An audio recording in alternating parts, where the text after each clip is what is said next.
There's something unique and distinctive about Singapore's budget, quite unlike other countries or jurisdictions. And it is about the way we go about doing it. At its core, we adhere to two key mantras to achieve long-term fiscal sustainability. Firstly, consistent, prudent financial management, and secondly, growing the economy to generate sustainable streams of revenue. It has served us well all these years, time and again enabled us to make available substantial fiscal resources in each budget to deal with both the immediate and longer-term challenges, as well as still have the financial means to invest into the future, whether it's to enhance our economy and or to improve our social well-being. We see that manifest again in this year's budget.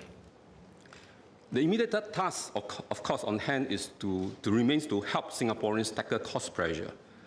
Support schemes have been upsized, such as the CDC vouchers and the USAID rebates, and more broad-based schemes added, such as the Child Life SG credits, the expanded climate vouchers. These are over and above the enhanced assurance package and the other earlier announced support packages.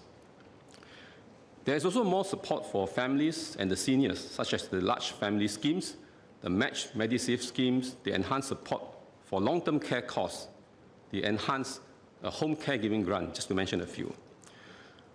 These assistances are spread across most calendar months till January 2026. And taken together, these support packages amount to substantial assistance for each family. For example, a 6-person middle-income, 3-generation families living in a 5-room HDB flats can receive total benefits of about $10,000. Besides tackling the immediate concerns, the budget also allocates substantial resources to push our economic growth frontier, investing in technology, enterprises, and infrastructure. There's the $3 billion top-up of the National Productivity Funds to help us anchor high-quality investments in Singapore. The $1 billion investments to keep our R&D infrastructure at cutting edge. And up to $150 million is allocated to the new Enterprise Compute Initiative to help enterprises develop bespoke AI solutions. To boost our air hub status, the Changi Airport Development Funds will be topped up by another $5 billion. In the budget statement speech, PM Lawrence Wong also signposted the potential future deployment of nuclear power in Singapore, given the promising developments of safer operational small modular reactors, SMR. This could be a game changer in our efforts to build energy resilience. So there's also no let up in our efforts to upskill our workers. The Skill Future Level Up program that support mid-career Singaporeans to reboot their skills has been enhanced to include part-timers. New Skill Futures Workforce Development Grant and the redesigned Skill Future Enterprise Credit have been introduced to provide funding support to companies for job redesign activities. And NTUC will also get an additional $200 million funding to set up more CTCs and push for more skills advancement at the company level. This are again over and above the comprehensive sets of schemes introduced to support workers in earlier budgets. So allow me to come back to the point that I started, which is that our budgets are unique and distinctive. In each of our budgets, we make sure that we always have the fiscal capacity to carry out the key priorities of the government, many of which are multi-year commitments.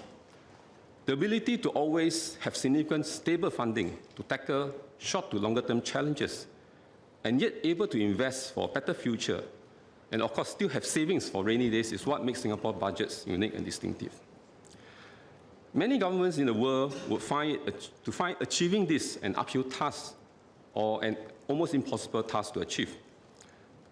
For example, let's look at the jurisdiction quite similar to us, Hong Kong, a city economy and a financial center like Singapore. Hong Kong has been running persistent large deficit in the last 3 years. In fact, in the last 5 years, they run 4 deficits. In the current fiscal year, it is estimated that Hong Kong will again run into deficit to the tune of 100 million Hong Kong dollars, or 17.1 billion Singapore dollars. This is more than what they have forecast at the start of the year. Recently, the Hong Kong Financial Secretary has assured the Hong Kong public that the government aims to balance the book in the next 2 to 3 years, and I quote, primarily through reducing expenditure, complemented by generating revenue, unquote. What that could mean is that the Hong Kong government would likely have to either raise taxes or fees, or to significantly cut expenditure, or to do both to reduce the large deficits. Otherwise, the Hong Kong international ratings may be at risk of being reviewed. In the case of Hong Kong, revenue from land sales form a major source of the government's revenue, unlike Singapore. And it has seen significant decline due to weaker property markets. And based on reports, they have also dipped into their fiscal reserve, and which has seen shrinkage to the tune of about 40% from the high. Today happens to be Hong Kong's budget day, and their financial secretary has just started his speech, so we'll await more details from there. But sir, I want to say I do not wish to critique on Hong Kong's fiscal management, but there are valuable learning points for Singapore here. What happened to Hong Kong in terms of running multi-year budget deficits can happen to Singapore as well. Especially in our case, where we have other big-ticket spending items like defense, foreign affairs, as well as strategic areas that we need to continually invest and commit CAPEX, such as water and energy security. Unlike Hong Kong, we also do not have the hinterland of China to help us underpin or backstop the economy. So for Singapore, it goes back to the three mantras that I mentioned at the start: prudent fiscal management and growing the economy to generate top-line revenue, which are critically important to achieve long-term fiscal sustainability. Being prudent has never failed us in our history. It strengthens our financial positions for the longer term and provides insurance against our inherent vulnerabilities. Over the years, the government has stepped up spending in more areas, in particular healthcare and social support spending. They have all increased significantly and will continue to grow. These are commitments that the government made to our people. It gives Singaporeans a peace of mind that the governments have their backs, and the people take our assurance that the government will have the sustainable funding to continue providing the subsidies. Just imagine if we mismanage all this, our finances, and no longer has able to fulfill this commitment, it will immediately add anxieties to Singaporeans, and of course will impact the quality of care they will receive later. So we must manage our finances responsibly. So I want to bring to the attention of the House this report by OECD on budgeting in Singapore, published on 13th of January 2025. In the report, it mentioned Singapore as having an international reputation for fiscal discipline in budgeting and policies, and that has helped ensure Singapore's long-term fiscal sustainability. It credited the government of Singapore as having a, quote, well-defined budget framework with clear fiscal objective, unquote. It said that the fiscal rules, such as the constitutional requirements to maintain a balanced budget over each term of government, instill responsible budgeting. And for example, he also mentioned in the report that to sustain Singapore's increasing expenditure and the pressure to spend even more, the government has to diversify its tax base and increase tax rates to improve sustainability and to maintain a balanced budget. The report also mentioned that these tax changes has made our tax system more progressive. So this report is a credible endorsement of our unique and distinctive budget framework, where the budget measures are designed for purposeful impacts that clearly align with our national objectives and priorities, and where the needs of both the current and future generations of Singaporeans are being taken care of. It reflects the value system of this government, and it is the foundation bedrock that will ensure Singapore's long-term survivability. In the budget speech, the Prime Minister shared that we are now in a fragmented and troubled world, with the situation likely to worsen in the coming years. Singapore, once again, has to find ways to navigate a turbulent and a troubling external environment. Like Hong Kong, Singapore is also exposed to the escalating trade tensions, including the potential knock-on effects of a slowing global economy as a result of the trade war. Given this backdrop of greater global uncertainty and downside risks, the last thing we want to face this turbulent landscape is in a position of weakness. We neither have the domestic scale, the size, nor the hinterland to help us buffer the external shocks. Hence, Singapore must brace the future unknowns and uncertainty that will surely come in a position of strength. Our strong financial position is the best defense and insurance to protect Singaporeans from the effects of external shocks, some of which could be devastating or prolonged. So let's not give away that security covers and, as a result, fully expose Singaporeans to the ill effects of any crisis that come our way. So in Mandarin, please.